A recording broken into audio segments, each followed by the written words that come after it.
Bonjour et bienvenue dans cette nouvelle émission de l'économie expliquée par mon père, en présence de Toujours mon moi. père et sa belle veste abricot. Je l'aime bien, celle-là, elle est belle. Elle est belle, mais je me suis débrouillé pour la cramer avec un cigare. Oh, mais non, t'as pas fait ça. Donc je vais la laisser ouverte. Hein. Non, tu sais ce que tu pourrais faire si tu l'emmènes chez le repriseur à côté, il pourrait peut-être te faire un point abricot. Abricot, oui.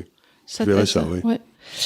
Alors aujourd'hui, ce qu'on va essayer de faire, c'est que j'ai remarqué, quand on faisait les émissions économiques, que beaucoup d'entre vous avaient des questions, mais quand même de haut niveau, c'est-à-dire c'était pas du b.a.-ba, mais c'était des questions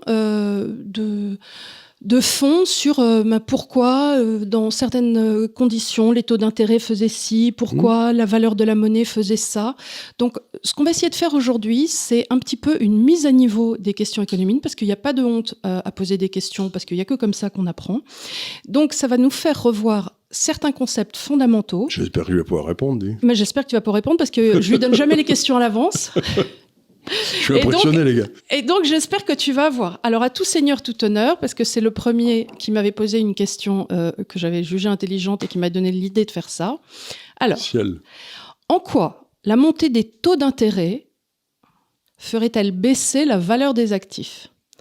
La valeur d'un actif étant la somme actualisée de ses profits futurs. Monsieur a des connaissances, attention. Oui.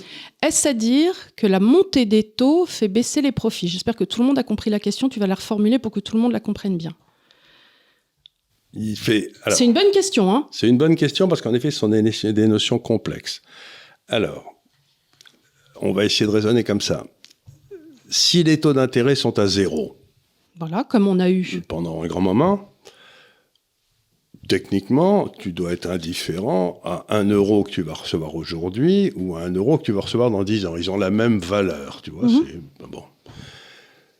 Mais si les taux d'intérêt sont à 10, parce qu'ils étaient où ils étaient il y a quelques années, pour avoir 1 euro dans 10 ans, tu peux investir 50 centimes aujourd'hui, les placer à 10, et tu auras 1 euro dans 10 ans. Donc 1 euro dans 10 ans, ça vaut 50 centimes aujourd'hui. C'est vrai. Mais ça, tu dois avoir la visibilité d'avoir des taux qui vont rester... Ils sont à 10, par exemple. Une obligation à 10, mais bloqués. Ça arrive tu achètes une obligation à 10 ans. D'accord. Une obligation à 10 ans. Donc, voilà, donc, un zéro coupon, par exemple. Donc, ça veut dire que le taux d'intérêt, c'est ce qui sert à mesurer le risque que tu prends dans le temps. Et c'est pour ça que les taux d'intérêt à zéro ou négatif, c'était une imbécilité. C'est que tu disais qu'il n'y a pas de risque dans le temps. C'est-à-dire que... J'ai très chaud, j'enlève ma veste, excusez-moi. Oui, aussi, t'as pris une petite colère, alors évidemment, ça...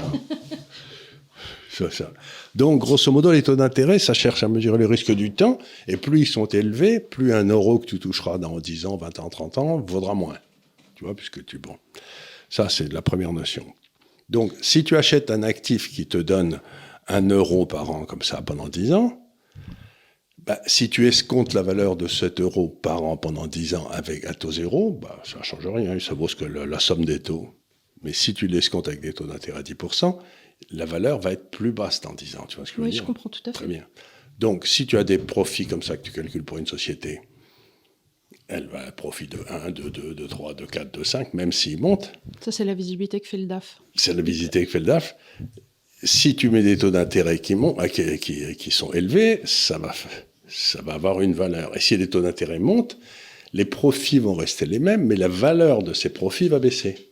Tu comprends ce que je veux dire ? C'est-à-dire qu'il y a deux choses dans la question.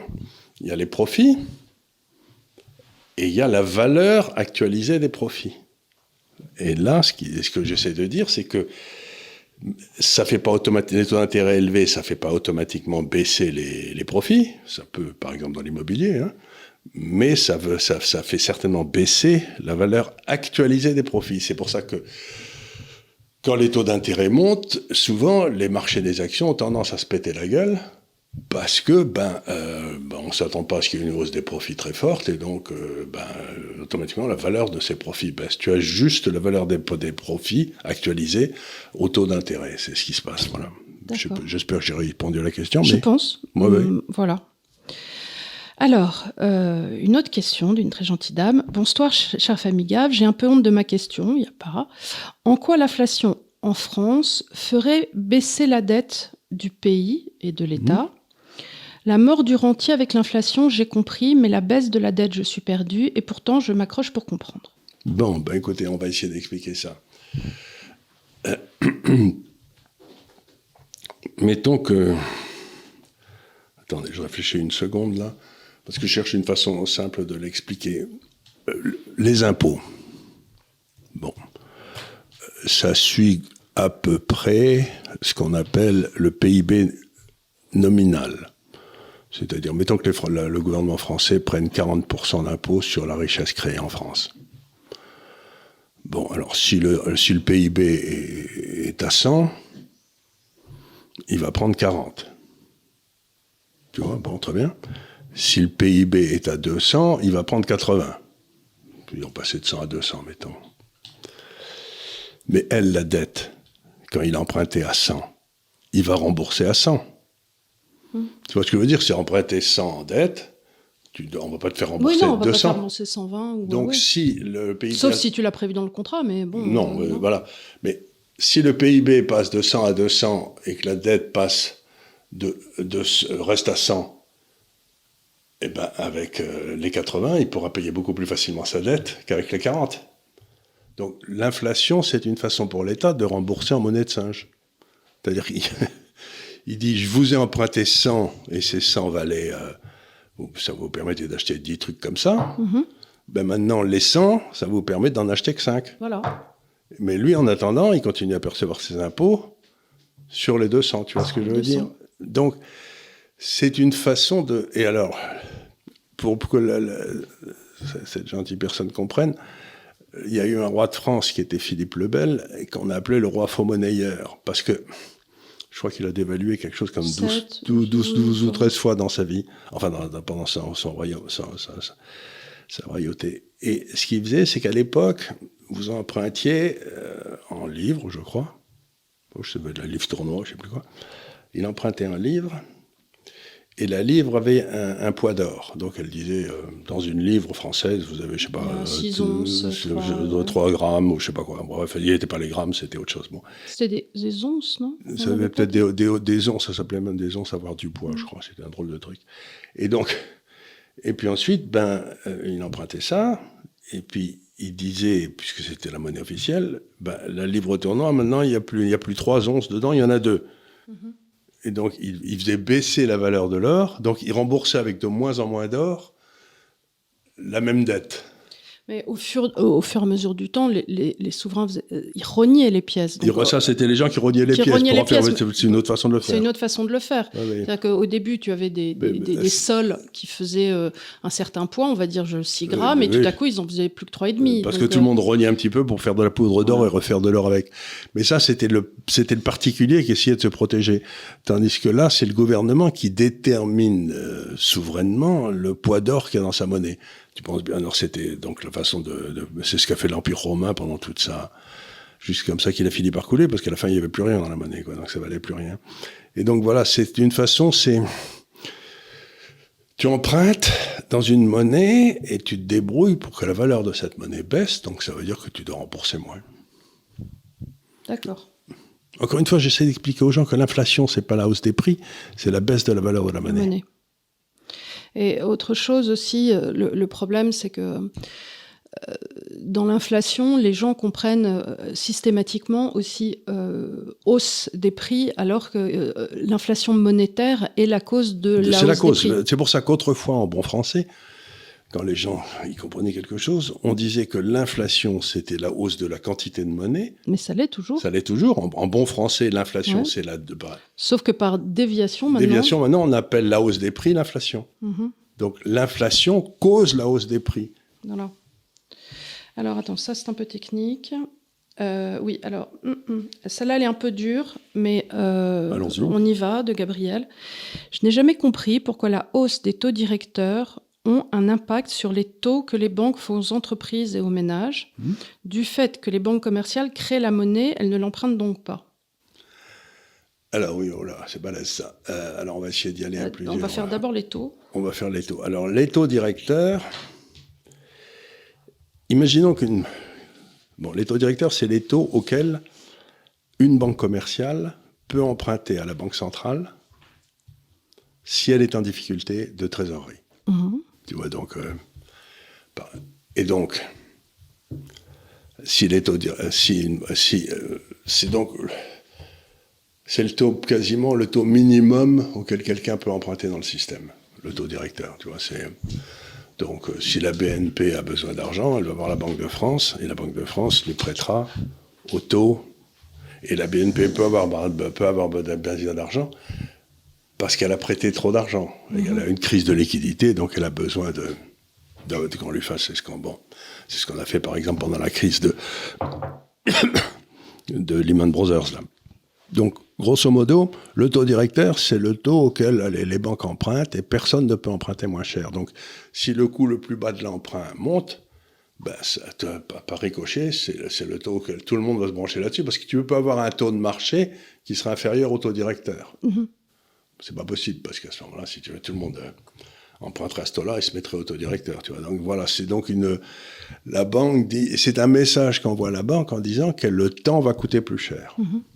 Donc, si le temps va coûter plus cher, je vais augmenter mes prix, quoi. C'est un taux régulateur. Moi, en bonne théorie économique, il y aurait, selon ce bon Milton Friedman, buvons un coup, il n'y a pas de raison qu'une banque centrale existe et il n'y a pas de raison qu'on ait des taux directeurs. Mais enfin, tu pourrais tout à fait imaginer que ça se fait un taux de marché et que les banques se prêtent entre elles et tout, mais bon, on peut en discuter, mais voilà, c'est le taux le plus bas, voilà. Donc la Banque centrale dit qu'à son avis, les taux vont monter. Elle t'envoie un message. D'accord. Elle t'envoie un message, c'est un ballon. Alors, attention, on est tous échauffés, donc là, tu vas pouvoir y aller, c'est quand même une question difficile. Bonjour, Monsieur Gave. Pouvez-vous expliquer le mécanisme suivant? Comment la relation de Fisher... Irving Fisher, d'accord. Et la déflation peuvent-elles influencer les décisions d'investissement dans les obligations d'État? Ah oui, mais ça, j'ai beaucoup travaillé là-dessus. Sécurité, qui me rembourse quand tout est en stand-by? Alors, j'espère que tout le monde va suivre, parce que là, on est dans le dur. On est dans le dur. Alors, on va essayer d'expliquer. Ça, tu as beaucoup travaillé dessus. Fisher, vous avez écrit un bouquin chez GAFCAL il y a quoi, 5 ans maintenant? Très bon bouquin, j'ai pas tout compris. Surtout que c'était en anglais. Alors pour ceux qui veulent, pour ceux parmi les auditeurs qui voudraient en savoir plus et qui lisent l'anglais, mais ça a sans doute été traduit par en français. Il y a un article remarquable qui a été écrit donc par Irving Fisher, économiste américain des années 20 et 30, jusqu'à 40, qui était d'ailleurs le professeur de Milton Friedman. Buvez un coup, et qui s'appelle... C'est le Charlie Bingo. Oui, ça s'appelle The Debt Theory of Great Depression. Deflation. Donc la théorie de la déflation par la dette. Ça doit être, c'est sûrement existe en français, c'est un article... Non, je l'ai jamais trouvé. Tu l'as jamais trouvé? C'est un article qui a été écrit en 1934, que vous trouvez dans Econometrica, mais vous tapez de la théorie de la déflation par la dette. Après, je te dis ça, peut-être que l'Institut Copé ou quelqu'un l'a traduit, mais... Oui, voilà. Donc, qu'est-ce qu'il dit? Il dit quelque chose de très intéressant. Il dit, quand vous avez un boom, les gens empruntent pour acheter dans le boom, tu sais, les actions montent, t'achètes les actions, ça tu peux que gagner, tout va bien. Et donc, à ce moment-là, ce qui se passe, c'est un peu ce qu'on a dans l'immobilier en ce moment à Paris, d'ailleurs. Tu as une augmentation de la dette très forte, et cette dette, elle est convertie en une valeur de l'immobilier qui monte. Donc, toi, si tu as acheté ton immobilier il y a 10 ans, c'est monté, ça a monté de 50%, ta dette est restée la même, donc tu t'es enrichi par la hausse de l'immobilier par rapport à ta dette. Tu vois ce que je veux dire? Mais imagine maintenant que ton immobilier se mette à baisser fortement et que tu viennes d'emprunter. Tu as emprunté à 100, ton immobilier au 100. Et puis d'un seul coup, ton immobilier tombe à 50. Mais ta dette, elle est toujours à 100. Et donc, le prix du remboursement devient absolument... C'est comme si ton immobilier avait littéralement doublé. Bah oui. Tu vois, ton immobilier a littéralement doublé. Et donc, à ce moment-là, c'est pas le service de la dette, c'est de pas te payer les intérêts qui te tuent, c'est le remboursement du principal à la fin.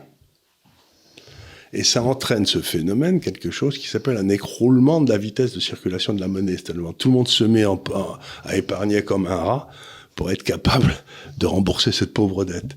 Et avec l'écroulement de la vitesse de circulation de la monnaie, c'est l'équation d'Irving-Fisher, c'est la masse monétaire multipliée par le nombre de fois où elle tourne dans l'économie. La vélocité. La vélocité qui est égale au prix que multiplie les quantités, c'est-à-dire au PIB. Donc si V s'écroule, PQ, c'est-à-dire, c'est pas le PIB, c'est le PIB nominal, s'écroule. Et c'est ça qui crée une dépression. Donc, ce qui crée une dépression, c'est le remboursement. On l'avait fait ça, on l'a fait bien entendu, quand on parlait du Japon. Oui, voilà, c'est ce que du Japon, dans longuement passé. Ce qui est arrivé au Japon, l'immobilier a entraîné une déflation parallèle. Et donc, et à ce moment-là, qu'est-ce qui se passe à ce moment-là? C'est que vous avez un truc qui se passe, c'est que dans un pays normal où le pays n'est pas trop endetté, le seul actif qui à ce moment-là monte, c'est une obligation d'État, parce que l'État, puisqu'elle est à 100, comme je l'ai expliqué tout à l'heure, qu'elle reste à 100, elle monte en valeur parce que les gens ont de plus en plus besoin d'avoir des trucs qui baissent pas, quoi. Donc l'obligation d'État devient le placement refuge. C'est pour ça qu'il y avait un vieux proverbe français, comme le 19e était assez déflationniste quand même, qui disait « Qui paie ses dettes s'enrichit ». Oui. Parce que c'est vrai. Dans une inflation, c'est le contraire, mais dans une déflation, c'est vrai. Quand les prix baissent, qui paie ses dettes s'enrichit. Ben c'est ça. C'est ce que dit, dans le fond, qui paie ses dettes s'enrichit. C'est le truc d'Irving-Fisher, quoi. C'est des boucles compliquées, mais c'est à peu près ça. Bah écoutez, voilà, j'espère que la réponse à la question vous aura plu. Moi, elle m'intéressait, donc c'était velu. Attention, ça continue. Donc c'est un jeune homme qui s'appelle Gigi Luxembourg. Bon. Est-il possible... Je connaissais Gigi Lamoretto, mais c'était... Arriva Gigi Lamoroso. Oui. Bonjour, est-il possible que Charles explique ce qu'est un credit crunch au niveau bancaire, crise de 2008, impossible de financer des habitations baisse de l'immobilier, ainsi que le risque que les banques ont si les épargnants investissent dans des obligations/treasury. Alors, le credit crunch, c'est un truc qui est un classique de la finance. Hein. Ça arrive avec une régularité d'horloge. Je vais essayer de vous la faire simple. Comment ça peut se passer? Vous avez... Imaginez que les banques soient comme un réseau de neurones. Tu sais, elles sont toutes reliées les unes aux autres, elles se prêtent de l'argent, tu vois. Ouais, la société, c'est pas imaginer, c'est ce qui se passe. C'est comme ceci se passe, etc. On l'a vu cet hiver, quand il a commencé à y avoir un petit peu du rififi à cause des banques qui avaient pris un levier pas possible dans la Silicon Valley. Tout s'arrête. Voilà. Alors, qu'est-ce qui se passe à ce moment-là? Imaginez que l'une de ces banques, les Lehman Brothers, saute.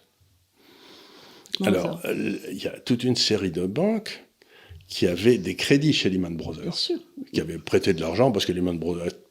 Donc, le système, le neurone bancaire, c'est des banques qui se prennent les unes aux autres, certaines sont débitrices, certaines sont créditrices. S'il y a une des banques débitrices qui saute, les banques créditrices ont immédiatement une réaction. Elles vont dire, mais je ne prête plus à personne. Oui, déjà. Puisque c'est comme ça. J'arrête tout. Et puis alors, celui-là, là, il a une sale tête, là. Lui, il n'a pas l'air d'être en très bonne forme, parce qu'on sait à peu près qui sont les banques qui sont un peu douteuses. Donc, à celles-là, elles n'ont plus un rond. Et alors, elles ne peuvent plus se refinancer. Et à ce moment-là, elles ne peuvent plus prêter de l'argent à leurs propres clients. Et je vais vous donner un exemple. Quand il y a eu l'histoire de Lehman, à l'époque, j'étais allé faire un tour à Singapour, où j'ai à côté de Hong Kong, enfin à côté, c'est pas si à côté que ça, mais enfin. Et les gars m'expliquaient donc qu'ils achetaient toutes leurs matières premières agricoles à Singapour, ils en ont besoin, en Australie. Oui, par logique. Et ce qu'il y a de plus près. Voilà, ils payaient en dollars US. Ouais. Par l'intermédiaire des banques de Singapour, qui avaient des crédits avec des banques américaines qui leur prêtaient des dollars US, et ils payaient les Australiens avec des dollars US. Ouais, bon. Très bien, puisque beaucoup des matières premières sont payables en dollars. Je l'étais, ça le sera de moins en moins.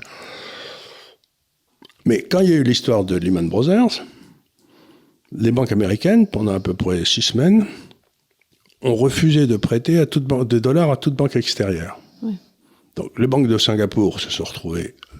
marron comme devant. Elles n'avaient pas de dollars. Elles ne savaient pas qu'ils avaient un problème. Elles avaient plein de pognon. Hein, mais les banques américaines... Oui, elles n'avaient plus de liquidité.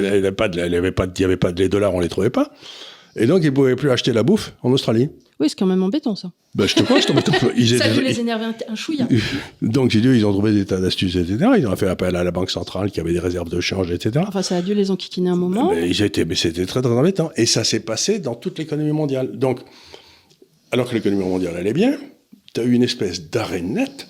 Tout s'est arrêté parce que plus personne ne pouvait plus financer rien, puisque tout se finançait en dollars. Mais ça, tu l'avais déjà expliqué, et tu avais dit aussi que ça avait participé du fait que la Chine aussi, oui. qui a vécu ce crédit crunch de 2008, se disent, écoutez, on va essayer de ne pas se remettre dans cette position, voilà, parce que c'était pas très agréable. La Chine n'arrête pas d'avoir tout le monde, en disant, si on faisait des commerces entre nous, on donne en monnaie, quoi. Voilà, en tout cas, de proposer l'alternative afin de ne pas avoir cette dépendance. Voilà. Et malgré tout, parce que c'est ce que tu dis souvent, la Chine ne cherche pas à remplacer le dollar en tant que devise du monde, parce que eux, c'est des commerçants, ils n'ont pas du tout envie de faire le gendarme. Ouais. Ce qu'ils veulent, c'est qu'on leur foute bien la paix et qu'ils puissent commercer. Ils peuvent commercer, et donc ils disent aux gens, comme moi, vous achetez mes produits dans ma monnaie, puis vous me vendez mes produits dans la vôtre, et puis on solde à la fin de l'année, quoi.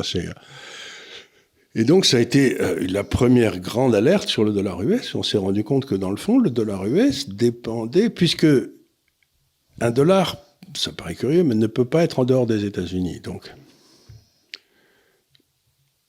ce qui se passait à l'époque, pour reprendre mon exemple, c'est donc les Australiens avaient des comptes en dollars dans une banque américaine, aux États-Unis. Les Singapouriens avaient des comptes en dollars, peut-être dans la même banque américaine, pour ce que j'en sais, aux États-Unis aussi. Et puis d'un seul coup, ces banques américaines ont décidé, non, on vous bloque ça. Et tu te retrouves en culotte courte, quoi. Et c'est pour ça que tout le monde c'est pour ça que les BRICS sont en train de... Vous voyez, la crise a eu lieu en 2008, on est de 2022, et on commence à voir arriver les solutions de cette crise de 2008, parce que tu changes pas un système monétaire en 5 minutes. Hein. Oui, c'est incroyable. C'est une complexité. Tu sais, c'est comme les bateaux qui changent, qui dégazent ou qui changent de... ça prend des kilomètres. Ça prend des kilomètres avant d'arriver à faire un virage. Pour faire tourner un grand tanker, si tu veux, il te faut une journée, quoi. Voilà, donc c'est un peu la même chose. Il y a une espèce d'inertie dans les phénomènes économiques dont les gens ne se rendent pas compte. Ça prend un temps fou. C'est pour ça qu'on voit un homme politique qui dit « Moi, je vais faire redémarrer l'économie en 3 mois ». Je me dis « Bon, encore un qui a tout compris, quoi. » Nono, le rigolo. Ça, tous les 2 jours, on nous explique que le pic de l'inflation vient mais en fait, nous allons... le pic de l'inflation qui veut passer, c'est encore une arrêt. Parce que si le prix de pétrole... la thèse que développe ton frère, il n'a pas tort, c'est que maintenant, ce que va faire... ce brave Poutine, c'est qu'il va... ce brave Poutine est colloquial, hein, ça n'est pas... ça ne veut pas dire que c'est juste un... C'est que maintenant, il va instrumentaliser le pétrole. Oui. S'il veut maintenant nous mettre en difficulté en Europe, et ça commence, il est passé de 70 à 90. Donc il va maintenant se débrouiller pour que le prix du pétrole monte, ce qui fait que notre taux d'inflation va passer au travers du toit, et ce brave Le Maire, qui est un autre brave, aura l'air d'un couillon. Enfin, ça c'est pas nouveau. Non, il faut prendre un ticket là. Voilà quoi. Voilà. On est fatigué. On n'a pas le cul sorti des ronces quand même, globalement. Ça c'est le moins qu'on puisse dire. Écoute, parfois on est désespéré. C'est pour ça qu'il faut rester de bonne humeur. Exactement. Et s'entourer de gens bien. Alors, écoute, la question numéro 7. Pourquoi, te demande le roi Yass, pourquoi une monnaie déflationniste est-elle considérée comme un problème, un poison ? Je fais référence au Bitcoin, là. Est-ce que la fin de l'étalon or était vraiment une mauvaise idée ? Aurions-nous pu atteindre une croissance similaire avec cet étalon or ? C'est 2 questions intéressantes, la seconde étant plus historique. Donc la première, pourquoi une monnaie déflationniste est-elle considérée comme un problème ? Pour une raison très simple, pour laquelle que j'ai expliqué tout à l'heure, c'est que si tu empruntais dans une monnaie et que ça valait 100, la contre-valeur de ce que tu achetais avec ce que tu avais emprunté, c'était 100. Et si maintenant la monnaie est montée en pouvoir d'achat et que ça vaut 200, et toi, comment tu vas rembourser ? C'est-à-dire que la monnaie déflationniste, ça ruine tous ceux qui ont emprunté. Ça fait le bonheur des rentiers. Ça fait le bonheur des rentiers. Et donc, la monnaie déflationniste, tous ceux qui utilisent la dette, à moins d'avoir une rentabilité phénoménale, sautent. C'est ce qu'on voit tout le temps. Et la deuxième question, qui est celle donc de l'étalon or, c'est amusant parce que j'avais posé cette question justement à Milton Friedman. Je lui avais demandé mais pourquoi, qu'est-ce que vous avez contre l'étalon or ? Il m'avait dit rien, mais on peut faire mieux. We can do better. We can do better. Et je me suis dit, oui, après tout, oui. Et en effet, si on n'avait que des banques centrales raisonnables, et surtout si on interdisait aux banques centrales de se parler les unes aux autres, et de faire toute la même chose en même temps, c'est-à-dire qu'il faut, dans un monde normal, tu aurais des banques centrales qui géreraient des monnaies de façon compétitive, tu vois, dans la concurrence. Alors elles se débrouillent pour essayer de bloquer les taux de change, bloquer les taux d'intérêt. Oui, mais ça, c'est parce qu'on s'est retrouvé avec des banques centrales particulièrement connes depuis la BCE. C'est vrai que si on n'avait que des pays qui étaient gérés un petit peu, je sais pas, comme la Suisse, la Suède et ainsi de suite. Chacun fait ce qu'il veut. Chacun fait ce qu'il veut. Elles auraient peut-être à cœur, justement, pour leur industrie, d'être compétitives en monnaie. Et de faire en sorte... Il y a peut-être des moments où une monnaie serait haute, l'autre serait basse. Voilà, puis après, en se disant, bon, bah, moi, je lance mes exportations, je vais baisser ma monnaie, ou je fais un effort sur ça. Donc, si on avait un monde compétitif, à ce moment-là, on n'a pas besoin d'État noir. Mais à partir du moment où les banques centrales essaient de créer un cartel en bloquant les taux de change et les taux d'intérêt, à ce moment-là, si tu veux, ça t'amène l'inflation, ça t'amène la technocratie, ça t'amène tout ce que tu veux. Donc, la beauté du Bitcoin et de l'or, c'est que ça discipline les banques centrales. C'est toujours ce que j'ai dit, l'or, c'est une façon de vendre à découvert les banques centrales. Si les banques centrales font des bêtises, et ça c'est facile à voir, bah à ce moment-là, t'achètes de l'or. T'achètes de l'or littéralement par lassitude. Oui. Tu vois, tu l'achètes pas parce que... C'est une façon de voter avec ses pieds. Voilà, exactement, sans avoir à passer la frontière. C'est une façon de voter avec ses pieds. Et tout le monde ne peut pas aller vivre en Suisse. Hein. Non, ils veulent pas. C'est des égoïstes. C'est des gros égoïstes, ils nous laissent pas venir. Alors, question numéro 8 de Solaros. Bonjour, pourriez-vous réexpliquer comment un pays peut faire faillite? Et c'est pas le seul à la poser. Figure-toi que je crois que c'est Pozzo di Borgo qui l'a posé, ou alors, je me demande si c'était pas Jacques Sapir. L'un ou l'autre, peut-être c'est Jacques Sapir, l'a posé il y a 2 semaines sur Twitter. Si on pouvait expliquer aux gens, d'abord, est-ce qu'un pays peut faire faillite? Comment ça se passe? Comment ça se passerait si nous, on devait dévisser? Quelles seraient les conséquences visibles et invisibles? Et est-ce qu'on peut reparler à cet effet de la Suède en 92, comme Charles en parle souvent? Merci. Alors, c'est une bonne question. Techniquement, un pays ne peut pas faire faillite. Techniquement. C'est-à-dire qu'une faillite commerciale, c'est... Bon, je sais pas, l'Institut des libertés fait faillite. Oui, mais c'est à cause du DAF, ça. Hein. les croquettes, le prix des croquettes ayant explosé. L'Institut des libertés fait faillite. Et en plus, il se gave de madeleine. Et voilà. Hors de prix. Donc, à ce moment-là, les débiteurs considérables de l'Institut des libertés, parce que nous avons emprunté beaucoup d'argent pour vivre au-dessus de nos moyens, chacun sait ça, viennent et saisissent les biens de l'Institut des libertés. Mon ordinateur qui a 7 ans. Et essayent de le vendre dans les marchés pour en tirer, et puis ils payent 5 euros. Pour en tirer 5 euros. Et puis après ça, mettons que ta dette soit de 100, si tu as plein d'actifs, on va peut-être réussir à tirer 30 cents du dollar, ou 50, ou 90, ou 100, etc. Donc, dans l'histoire de Lehman Brothers, ce qui est marrant, puisqu'on a parlé tout à l'heure, c'est qu'une fois que tout a été liquidé, etc., il y avait plus d'actifs que de passifs. Donc, les gars, tu vois, c'est quand même rigolo, parce qu'on a fait sauter Lehman Brothers, mais en fait, ils n'étaient pas en faillite, quoi. On a assez simplement... Mais tu as toujours dit que c'était complètement idiot d'avoir fait sauter, de laisser sauter Lehman Brothers. Mais celui qui était ministre des Finances aux États-Unis, c'était l'ancien patron de Goldman Sachs, dont Lehman Brothers... Qui voulait se payer Lehman Brothers. Donc, c'était un type qui s'est fait un petit délire perso, oui. Un petit délire perso. Il y a mon ex. Il y a mon ex, c'est ça, il y a mon ex. Exactement, c'est exactement ça, il y a mon ex. Bon, donc une société, on sait comment traiter. Mais si un pays n'honore pas ses dettes, tu vas pas envoyer des canonnières, tu vas pas envoyer des troupes, tu vas pas aller saisir les biens, tu vas pas occuper le pays. L'Angleterre, ils allaient passer quand même, avant que Thatcher n'arrive en période travailliste. Oui, non, mais à ce moment-là, tu peux appeler... Il y a le FMI. Oui, à ce moment-là, tu fais appel à quelqu'un qui s'appelle le FMI, le Fonds monétaire international. Avec la compétence de Christine Lagarde. Christine Lagarde ou de Strauss-Kahn. Et ce que tu fais, c'est qu'à ce moment-là, le FMI, contre des prêts qu'il consent au pays pour passer ce moment difficile, prend le contrôle de la politique économique du pays. C'est-à-dire que tu n'as plus aucune autonomie, tu n'es plus souverain. Ta monnaie, tout ça, c'est géré par le FMI qui dit, bon, vous allez augmenter les impôts, vous allez faire... Les pauvres vont payer beaucoup plus parce qu'il y a beaucoup plus de pauvres que de riches, etc. Tu vois, donc toujours la même politique qui est débile, qui marche jamais. Enfin bref.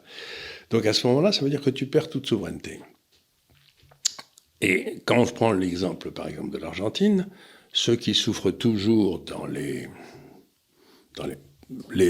banqueroutes étatiques, je ne sais pas comment on peut les appeler, c'est toujours ceux qui ont soit du cash dans leur banque, soit des obligations. D'État ? De l'État, oui, parce que ça va à zéro ou ça va... À la rigueur, tu peux avoir des obligations d'un autre État. Ah, si, à ce moment-là, tu achètes des obligations suisses, par exemple. Voilà, c'est ça, ou suédoises. Ou suédoises, ça vaudra toujours quelque chose. Mais souvent, ces pays, avant d'arriver à la faillite, ils te mettent un contrôle d'échange. Bien évidemment. Pour empêcher que tu sauves tes billets à toi. Donc, c'est pour ça que souvent, j'ai dit dans ces réunions ici, j'ai dit, il vaut mieux, dans ce cas-là, avoir des actions.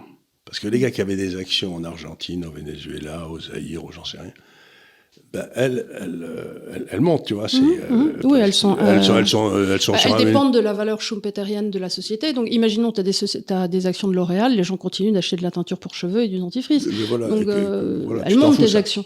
Alors, il y aura peut-être un pet au moment où il y aura la dévaluation ou tout ça. Oui, mais les gens consomment toujours Unilever, donc, il y a une espèce de valeur internationale de L'Oréal qui fait que c'est indépendant de la monnaie française, quoi, tu vois. Bien sûr. Donc, les seuls qui s'en sortent, et à ce moment-là aussi, l'immobilier se ramasse souvent une énorme gamelle parce que il y a beaucoup de dettes sur l'immobilier, donc il y a beaucoup de...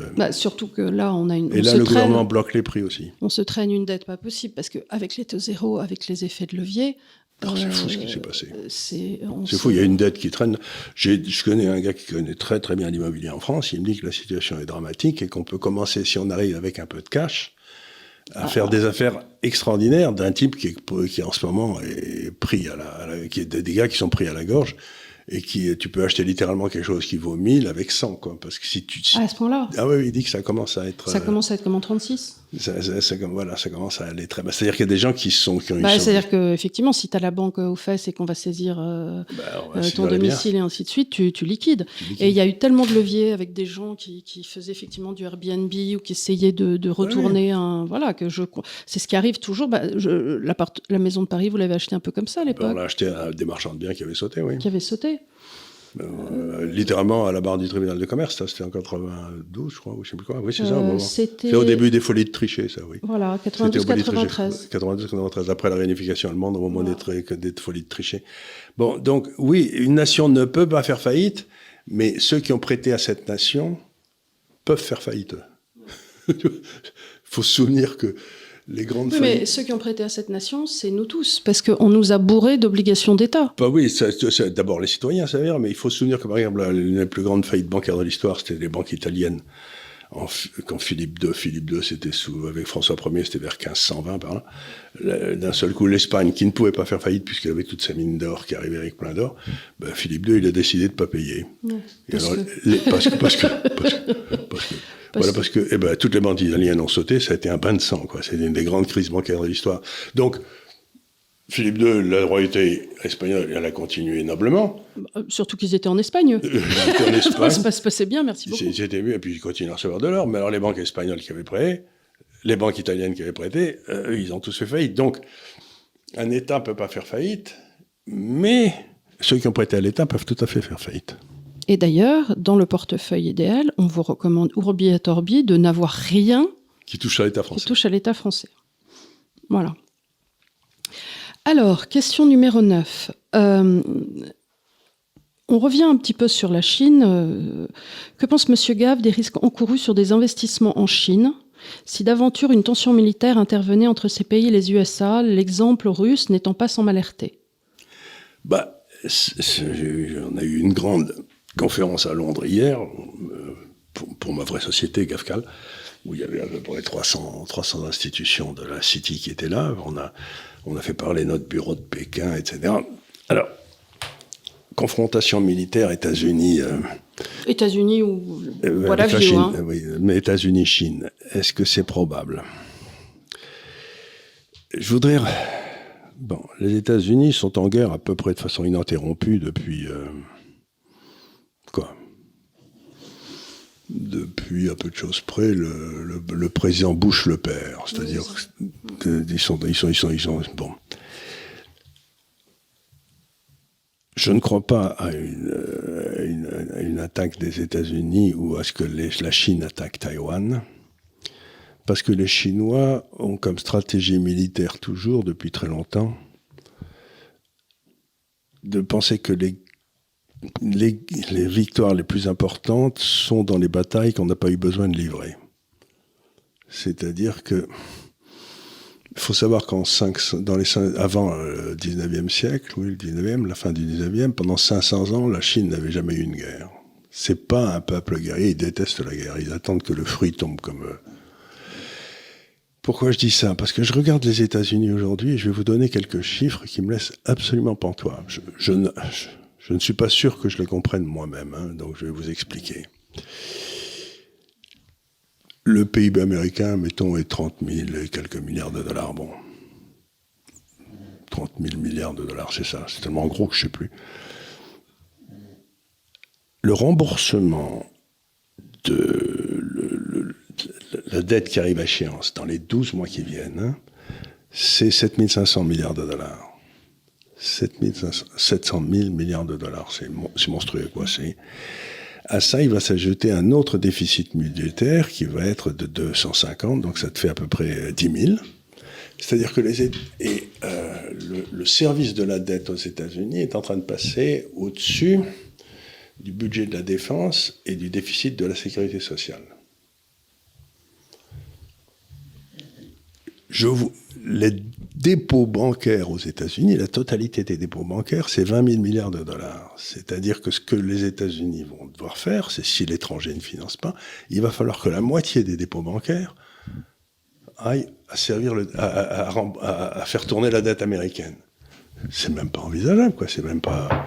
Donc, les États-Unis arrivent maintenant dans une telle impasse budgétaire, mais qui est incompréhensible, si tu vois ce que je veux dire. Ça atteint des tels niveaux qu'ils vont devoir couper dans des dépenses. Et les trois dépenses dans lesquelles ils peuvent couper, le service de la dette, ils ne peuvent pas. Parce que sinon, ça s'appelle faire faillite. Hein. Le deuxième, c'est la Sécu. Essaye de te faire élire. Et le troisième, c'est la dépense militaire. CQFD. Donc je crois que les États-Unis, maintenant, vont décider que peut-être ils vont arrêter de faire la guerre à tout le monde, surtout si par hasard ils perdaient en Ukraine. Ce qui veut dire à terme, je fais très attention à ce que je dis, parce que ce que je dis c'est peut-être ça veut dire que les États-Unis vont cesser de protéger militairement l'Europe, parce que ça coûte la peau des fesses. Oui, mais tu dis ça, mais en même temps, j'ai encore vu récemment, j'en discutais avec une personne lundi très informée, que les États-Unis ont encore vendu 85 avions, choppers militaires à l'Allemagne, et chacun coûte 85... Oui, mais ils en vendent un petit peu, etc. Ça soutient quand même d'avoir ils vendent des commandes comme ça, mais ils ont quand même un déficit extérieur qui est de 1000 milliards de dollars par mois. Ouais. Donc tu peux vendre des hélicoptères avec ça, c'est à peu près tout ce qu'ils peuvent vendre d'ailleurs, parce qu'ils n'ont pas grand-chose d'autre à vendre, des armements. Donc ce que j'essaye de dire, c'est qu'on arrive maintenant à une espèce de crush financier dans les dépenses de l'État américain, les trois grands postes, c'est l'armée, le service de la dette et la Sécu, et ils ne peuvent pas tenir les trois à la fois. Comment ça se fait que la Sécu, alors qu'on dit toujours que les États-Unis n'ont pas de sécurité sociale? Mais ils en ont une au-dessus de 60 ans. Oui. Ils ont Blue Cross et Blue Shield. S'il était trop pauvre, t'es soigné gratuitement. Et s'il était vieux, t'es soigné gratuitement. Et ils ont de plus en plus de vieux. Comme nous tous. Comme nous tous.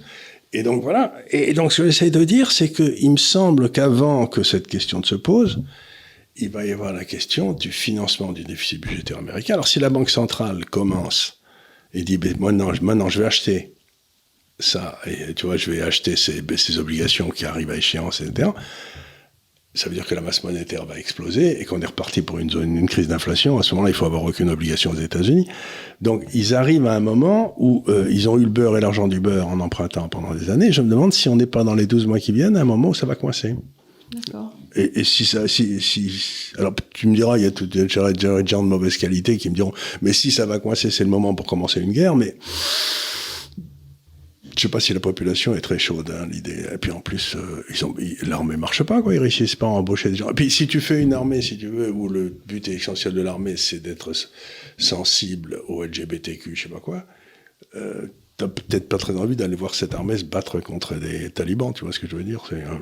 Je ne suis pas sûr des résultats, quoi. Enfin, si, j'en suis sûr. Ouais. Question numéro 10, on reste un petit peu sur la Chine, de Jérémy Lannes. Bonjour, y a-t-il des seuils à partir desquels les classes d'actifs sont plus favorables? Comme mentionné dans la dernière vidéo, où avec les taux d'intérêt chinois qui s'affaiblissent, il y a un potentiel haussier sur les actions en Chine. Tout à fait. Ben, le capital libre, c'est pas difficile comment ça marche. Mettons, vous avez un coût du capital, et puis vous avez une rentabilité du capital. Bon.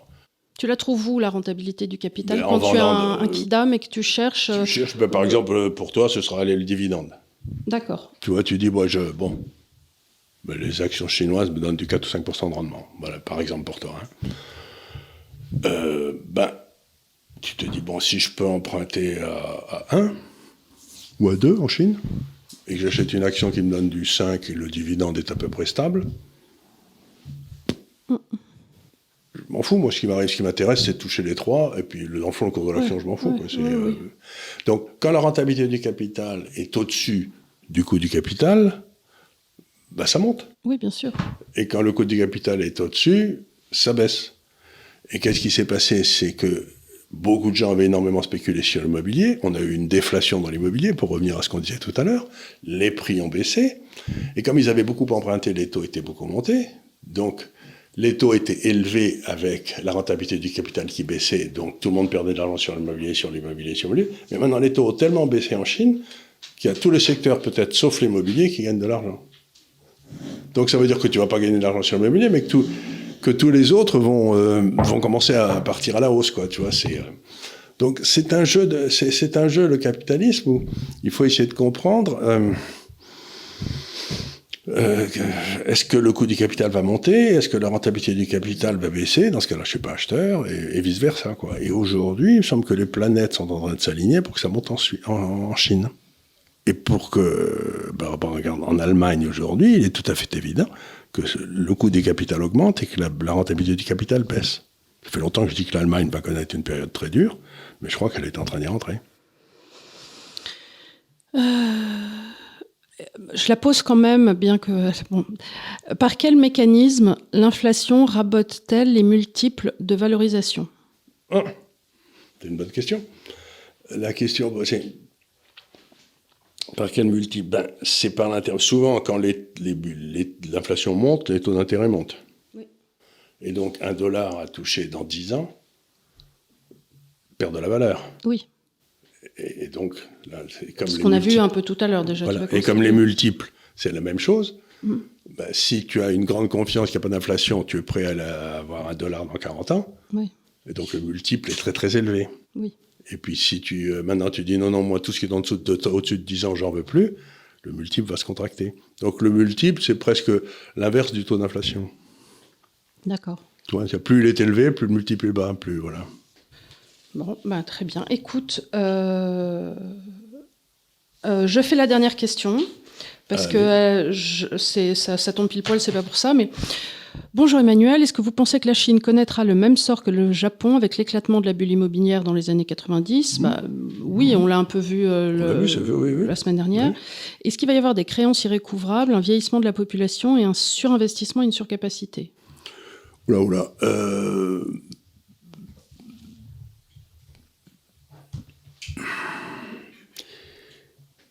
On rappelle que la semaine dernière, on avait expliqué le cycle de Juglar, Aftalion aussi. Aftalion, tout ça. Donc, pour expliquer que ce qui arrivait, c'était en fait une sorte de crise parallèle. C'est une crise qui a eu lieu dans un secteur très consommateur de capital, qui est en train de se terminer. Maintenant, la question essentielle pour la Chine, c'est... on a eu ces investissements en infrastructure gigantesques. Ils ont fait plus d'investissements en infrastructure que... ils ont fait en 20 ans ce que nous, on a fait en 150 ans, quoi. Donc, une espèce de boom d'infrastructure gigantesque. Et donc, ils ont développé une industrie de l'infrastructure très puissante et qui maintenant est un petit peu inemployée. Donc, si j'ai raison dans mon analyse que l'océan Indien va boomer, ils vont avoir besoin de ces gens-là, vont avoir besoin de gens qui savent faire de l'infrastructure, et personne ne sait mieux le faire que les Chinois. Donc, ce qui pourrait empêcher le syndrome japonais, c'est... C'est le développement dans les pays adjacents. Le développement... ce qui permettrait un développement de la consommation chez eux. Aussi, bien sûr. C'est-à-dire ce que dit Louis. Et c'était ce qu'on avait commencé à voir avec les fermes Belt and Road. Voilà, c'est ça. Ils l'ont fait à l'extérieur. Mais alors, il faut bien se rendre compte que les Chinois aujourd'hui, ils sont passés de la campagne à la ville. Ils vivent dans des appartements qui ne sont pas très grands. Donc, il va falloir au début, pendant qu'on bâtissait les investissements, il y avait besoin de capital spending, enfin des investissements pleins. Mais maintenant, ce qui va se passer, c'est quand ils sont dans leurs appartements qui ne sont pas très grands, on va passer probablement, ils ne vont pas acheter beaucoup de voitures, ni de trucs comme ça, ils vont acheter des services. Ils vont aller au restaurant, ils vont faire des voyages. Ils vont venir acheter des sacs Vuitton. Ils vont venir acheter des sacs Vuitton. Donc, pour que ça marche, il faut que la balance dans l'économie chinoise passe de l'investissement en capital vers les services. Il faut que le système soit suffisamment souple pour permettre... Est-ce que leur économie commerciale, à eux, a maintenant cette industrie de services? Parce que c'est pas le tout d'en vouloir, il faut encore qu'il soit proposé. Oui, il faut ouvrir des salles de sport, des salons de massage... Mais c'est là où il va falloir laisser l'économie se dépatouiller tout seul. C'est-à-dire que si la rentabilité... Des salons de coiffure. Si la rentabilité d'une salle de sport est très forte, il y en aura plein qui seront ouverts. Tu vois ce que je veux dire? Il ne faut pas continuer à faire des ponts et des routes alors qu'on n'en a plus besoin et empêcher les salles de sport de se développer. Voilà, c'est exactement ça. Il faut qu'on réussisse.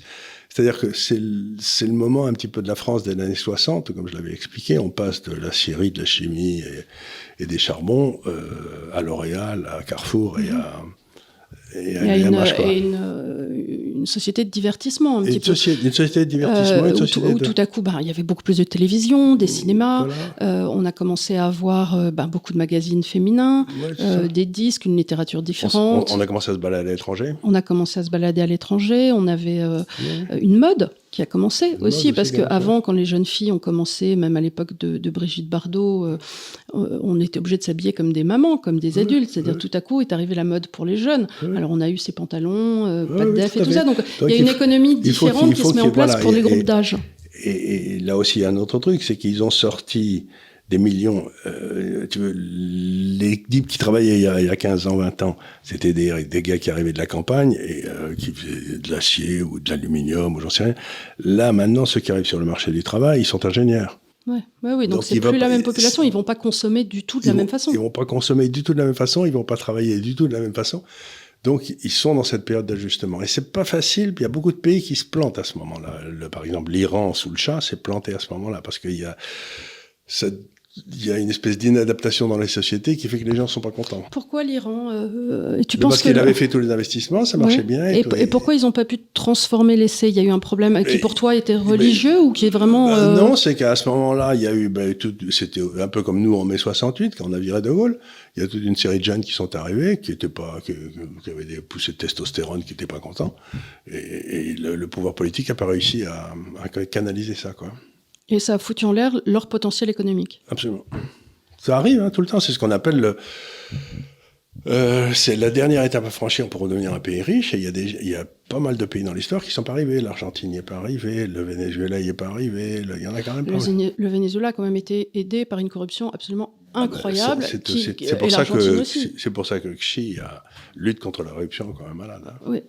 Et je ne sais pas, de l'Iran, je ne connais pas assez le terrain, mais peut-être que... L'époque du Shah, c'était pas bien net non plus. Mais enfin, c'est encore pire aujourd'hui. Bien sûr. C'est ça. Donc, il y a un moment comme ça où tu passes d'une économie d'infrastructure dirigée par l'État à une économie de marché dirigée par le secteur privé. Ça correspond souvent à un moment aussi où il faut un peu plus de liberté.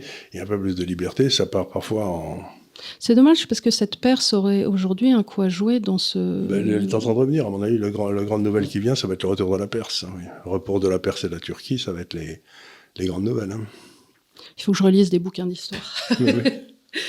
Voilà, écoutez, j'espère que cette petite mise à niveau de début d'année scolaire vous aura intéressé. J'ai l'impression de refaire les probabilités un petit peu remarquables. Tu sais, on nous faisait les développements avec les parenthèses, voilà. Donc, on a revu un petit peu nos essentiels. On a fait un bon petit tour. Et alors, il va falloir essayer de... Je voudrais terminer en disant un truc qui n'a rien à voir avec tout ce qu'on vient de faire, parce que c'est quelque chose qui me tient à cœur. C'est que souvent, on me reproche de la façon dont j'interviewe les gens. D'abord, je ne suis pas du tout un intervieweur professionnel. Hein. Alors, je vais vous raconter mon expérience des 4 ou 5 dernières années où j'ai commencé dans ce truc qui était nouveau pour moi. Alors, il y a d'abord une personne comme Anis Lajnev, qui est un type étonnant, c'est-à-dire qu'il est extraordinairement créatif. Et donc, quand il me parle d'économie, il me rappelle Blaise Pascal, vous savez, qui était un mathématicien de génie. Et à 6 ans, il avait réinventé la géométrie d'Euclide avec des ronds et des bâtons, quoi. Vous voyez ce que je veux dire? Et donc, ce qui me fait rigoler avec Anis Lajnev, c'est quand il me parle d'une théorie qu'il a développée et qui se trouve, celle d'un grand ancien d'il y a 2 siècles. Et donc, je me marre en lui disant, attends. Donc, je l'interromps pas.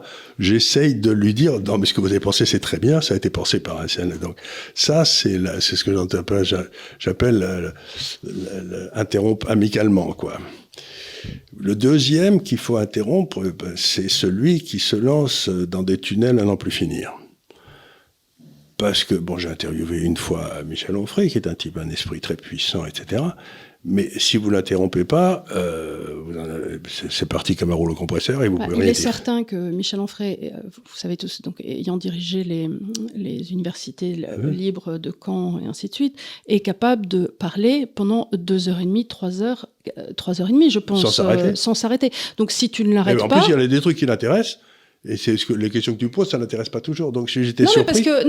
Il faut l'arrêter parce que sinon, oui. C'est comme des fiches. Il enclenche parce que quand tu regardes des interviews de lui, quelquefois tu retrouves la fiche. Ah, mais c'est la fiche à 36, celle-là. Et je te jure, tu as des fiches comme ça. Mais c'est la à 49. Je l'ai déjà croisée. Je te jure, il y en a toujours des comme ça. Donc avec lui, il faut essayer. Si vous êtes intéressé à un sujet, vous l'interviewez sur un sujet et qui part sur un de ses dadas, ça peut. Tu peux aller te faire. Tu peux aller faire une omelette. Tu peux revenir 2 heures après. Alors donc c'est pas par méchanceté, mais c'est simplement pour essayer de continuer à diriger la conversation. Le troisième chose qui m'arrive aussi, c'est que de temps en temps, je suis en face d'un gars qui dit une contre-vérité essentielle pour partir sur une démonstration. Et là, je suis obligé... Il faut un état stratège. Voilà, il faut un état stratège. À ce moment-là, je suis obligé de l'arrêter en disant... écoutez, c'est soit ou de baffes. Hein, c'est ça, voilà. Ou alors, mais c'est pas dans la nature du libéral de donner des baffes. Sous quoi que. Ce serait peut-être une solution. Donc ça c'est le... Et puis il y a le 4e, c'est simplement parce que je suis énervé, quoi. Oui, mais souvent c'est lié au 3e. Oui, c'est lié au 3e. Parce qu'on t'a dit, tu vois, il a ripipillé, une personne va dire un truc, tu dis, non, vous avez tort, et puis au bout du 3e truc, t'as juste envie de pas le laisser parler. Mais il y a des gens qui sont énervants. Qu'on ne peut pas ne pas interrompre, quoi. Ça, c'est vrai, ça. Mais tu sais, pour reciter cette grande tante qui t'a élevé, c'est avec les gens énervants qu'il faut tenter de faire preuve de patience, parce que c'est eux qui mettent pas en interview. Oui, c'est vrai. Dans un dîner en ville, soit. Et encore, tu le fais pas, maman rentre une fois sur 2 en disant « Tu as gueulé sur tout le monde, tu étais insupportable, tu as laissé personne parler !» Ça, c'est pas vrai. Bon, voilà, donc je voulais expliquer un petit peu que c'est pas facile d'interviewer. Et que ça dépend beaucoup pour être un bon intervieweur, il faut avoir un bon interviewé en face. Mais c'est comme jouer au tennis. C'est comme jouer, voilà. Il y a des types qui jouent, qui crapotent, qui te font mal jouer. Il y a des gens qui te font très bien jouer comme Anis, donc ils montent à la volée, tu montes à la volée. Ouais. Tu as Michel Onfray qui te fait du Landel, il est en fond de cours, toi tu veux faire une volée, tu dis les gars, quand est-ce qu'on fait un jeu intéressant, parce que sinon on va faire du fond de cours tout le temps. Et puis tu as les mecs qui te mettent des nets, des filets tout le temps, et tu te dis je m'emmerde. Qui font des balles molles. Des balles molles, tu reviens, tu as un truc. Tu dois réexpliquer un truc que tu as expliqué 10 fois et que tout le monde sait. Tu peux pas, voilà, tu n'as plus envie de jouer. Voilà, il y a des gars avec qui tu n'as pas envie de jouer, c'est ça. Voilà. Et ça se voit. Ouais. Bon, je voulais expliquer. Donc, c'est pas pour m'excuser, mais c'est pour me dire, c'est pas un métier facile d'être intervieweur. Non, mais cela dit, tu vois, il y a des gens, Mathieu Bock-Côté, à l'époque, avait été très content de son interview avec toi. Il trouvait que tu étais un très bon intervieweur. Donc, parce qu'il faisait partie de la première catégorie. Mais... Oui, la première catégorie s'en sort bien. Il se trouve que tu es un très bon intervieweur. Ouais, si le type, il a plein de trucs à dire, moi, je suis vachement excité. Ouais. Oui, c'est ça. Et voilà. C'est évidemment la 3e catégorie trouve que tu es un intervieweur désagréable. Voilà. Donc, suivant que vous serez puissant riche, suivant que vous sortirez l'interview de Charles en étant heureux ou pas, vous saurez dans quelle catégorie, pour lui. L'interview était. L'interview était, voilà. Écoutez, je vous remercie infiniment de nous avoir suivis une fois encore. N'oubliez pas de mettre des likes. Encore une fois, on est sur Spotify, sur Deezer. Si vous nous écoutez sur Spotify, sur Deezer, n'hésitez pas à venir mettre des likes parce que ça nous rémunère. Et comme ça, on peut acheter moult croquettes pour l'animal voilà. qui ronfle. Et on est après 270 000, il faut arriver à 300 000. Oui, parlez-en autour de vous. Parlez-en autour de vous. Faites un effort. Faites un effort, enfin. Inscrivez-vous 5 fois. Attends, ça, c'est pas possible. Mais enfin, je sais pas, inscrivez votre grand-mère, votre tante, vos cousins, voilà. Faites des faux comptes YouTube, et je ne sais pas. Conflit, transition énergie... Causeur, n'oubliez pas. Voilà. Et ceux qui me demandaient, je vous le dis, le prochain livre de Charles s'appelle « La vérité vous rendra libre ». Voilà, c'est dans Saint-Jean. Je crois que c'était Matthieu. Non, c'est dans Saint-Jean. Bon. Enfin, je crois, peut-être c'est dans Matthieu aussi. Parfois, ils se recopiaient, c'est cool. Ouais. Ils se copiaient les uns sur les autres. C'est mal, d'ailleurs, parce qu'ils ne sont pas d'accord entre eux. Voilà. Matthieu, tu peux être 10 dans une foule à écouter le même discours et tu auras 10 reports différents. C'est un peu ce qui s'est passé. Après, c'est pour ça, après, il a appelé Paul. Il a dit, les gars, on va essayer de mettre ça au propre. Bon, je vous remercie infiniment. Merci de nous avoir suivis. On vous dit à la semaine prochaine pour une émission encore plus passionnante. Ben voilà. Merci beaucoup. Merci mille fois.